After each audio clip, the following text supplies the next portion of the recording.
जय श्री राधे। पूज्य श्री सद्गुरुदेव भगवान के चरणों में प्रणाम। आज पूज्य श्री भाई जी कहते हैं, जिस प्रकार अग्नि में दाहिका शक्ति स्वाभाविक है, उसी प्रकार भगवान नाम में पाप को, विषय प्रपंच में जगत के मोह को जला डालने की शक्ति स्वाभाविक है। इसमें भाव की आवश्यकता नहीं है। किसी प्रकार भी नाम जीभ पर आना चाहिए। फिर नाम का जो स्वाभाविक फल है वह बिना श्रद्धा के भी मिल ही जाएगा। तर्कशील बुद्धि भ्रांत धारणा करवा देती है कि बिना भाव के क्या लाभ होगा, पर समझ लो, ऐसा सोचना अपने हाथों अपने गले पर छुरी चलाना है। भाव हो या नहीं, हमें आवश्यकता है नाम लेने की। नाम की आवश्यकता है, भाव की नहीं। भाव हो तो बहुत ठीक, परंतु हमें भाव की ओर दृष्टि नहीं डालनी है। भाव न हो तब भी नाम जप तो करना ही है। देखो, नाम भगवत स्वरूप ही है। नाम अपनी शक्ति से, नाम अपने वस्तु गुण से सारा काम कर देगा। विशेषकर कलयुग में तो भगवान नाम के सिवा और कोई साधन ही नहीं है। मनोनिग्रह बड़ा कठिन है। चित्त की शांति के लिए प्रयास करना बड़ा ही कठिन है, पर भगवान नाम तो इसके लिए भी सहज साधन है। बस भगवान नाम की जोर से ध्वनि करो। माता देवहूति कहती हैं, बस जिसने भगवान नाम ले लिया उस श्वपच ने भी सब कर लिया। भाव की इसमें अपेक्षा नहीं है। वस्तु गुण काम करता है। तर्क भ्रांति लाती है कि रोटी रोटी करने से पेट थोड़े ही भरता है, पर विश्वास करो, भगवान नाम रोटी की तरह जड़ पदार्थ नहीं है। रोटी की तरह जड़ शब्द भी नहीं है। यह शब्द ही ब्रह्म है। नाम और नामी में कोई अंतर ही नहीं है। आलस्य और तर्क, ये दो नाम जप में बाधक हैं। प्रायः आलस्य के कारण ही हम कह बैठते हैं कि नाम जप होता नहीं। अभ्यास बना लो, आदत डाल लो। अभ्यास बना लो, नाम लेने की आदत डाल लो। नाम लेत भव सिंधु सुखाही।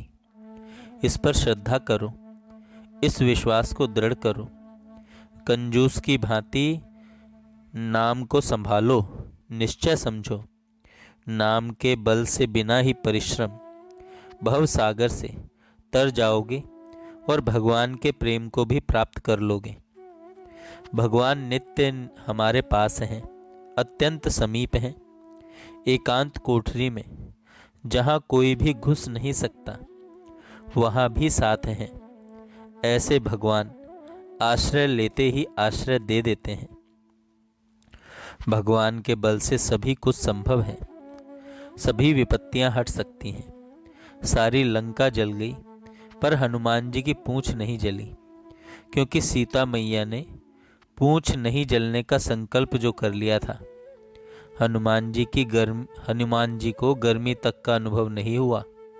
आधुनिक जगत के बहुत से लोग कहेंगे यह बनावटी बात है, पर निश्चय मानो, भगवान का आश्रय होने पर पूंछ में आग लगकर भी पूंछ न जले।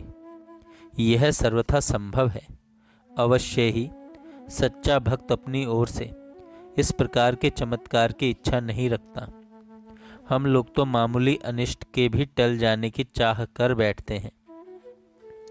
निरंतर भगवान का नाम लो, कीर्तन करो। मेरे विचार से सर्वोत्तम साधन यही है। हारे को हरि नाम। इस उपाय से सबका मंगल दिखता है और किसी भी उपाय में राग द्वेष उत्पन्न होकर फंस जाने का भय है। भगवान पर विश्वास हो, उनकी कृपा का भरोसा हो और नाम जप होता रहे तो अपने आप ही निर्भयता आएगी, साहस आएगा। विपत्ति का टलना भी इसी उपाय से होगा। मनुष्य जब सब उपायों से हार जाता है, तब उसे हरिनाम सूझता है। तभी वह हरि नाम को पकड़ता है और तभी उसे विजय मिलती है। भगवान का आश्रय ग्रहण करो, भगवान की कृपा पर विश्वास करो, जिससे मन में अशांति नहीं रहे। हमें क्या चाहिए, इस बात को हम भूले हुए हैं। हम अज्ञानवश ऐसी चीज की प्राप्ति की इच्छा कर बैठते हैं जिसकी हमें आवश्यकता नहीं और जिसमें हमारा अकल्याण है।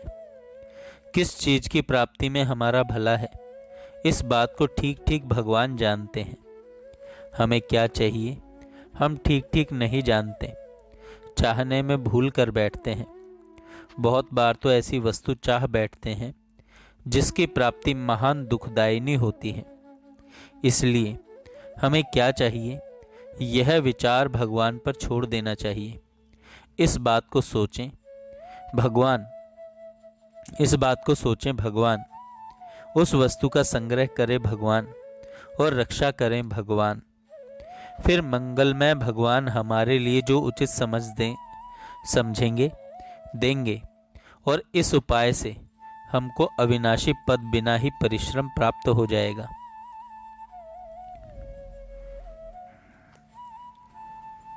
भगवान ने कहा है, योग क्षेम वहाम्यहम्। यह भगवान की प्रतिज्ञा है और क्षेम दोनों स्वयं मेरे जिम्मे रहे। योग और क्षेम दोनों स्वयं मेरे जिम्मे रहे, यह भगवान की प्रतिज्ञा है। इससे बड़ा आश्वासन और क्या हो सकता है। भगवान के ऊपर अपना सब भार छोड़ देने में ही परम लाभ है। भगवत प्राप्ति का बड़ा सीधा सा रास्ता है। हमारे एकमात्र आधार भगवान है। हम में बुद्धि शक्ति भी नहीं है, हम उन्हीं पर निर्भर हैं। वे जो चाहे करें, ऐसा हृदय से भाव कर लेना। समस्त शक्तियों का स्रोत भगवान से ही आरंभ होता है। हमारी कितनी भारी भूल है, कितना बड़ा प्रमाद है कि हम भगवान के विचार के सामने अपने विचार रखते हैं, मानो भगवान विचार करना भी नहीं जानते। जो भगवान की दया के सीधे प्रवाह को रोकना चाहता है वह भारी भूल करता है।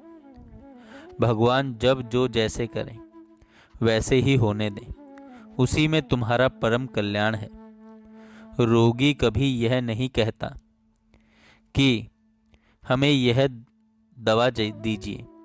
वैद्य से वह यह भी नहीं पूछता कि दवा किस चीज से बनी है। बिना सोचे विचारे ले लेता है।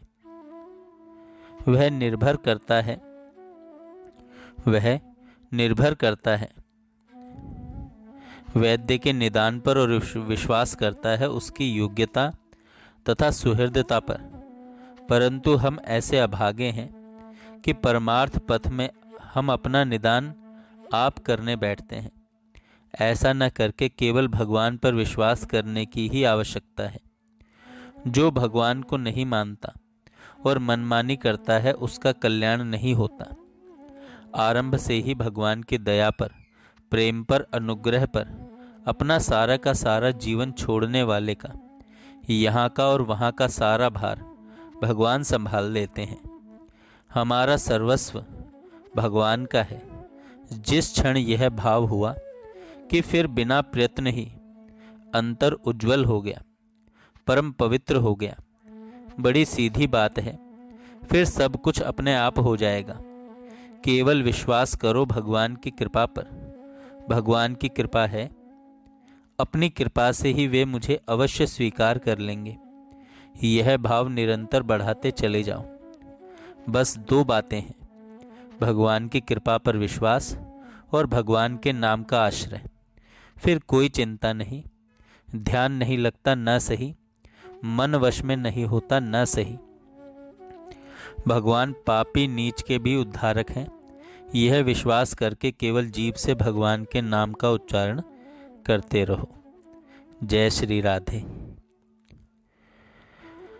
हमारा दूसरा चैनल संतों की पाठशाला, उस पर भी अब नित्य 2 प्रवचन पूज्य श्री भाई जी, स्वामी जी, सेठ जी के अपलोड होंगे।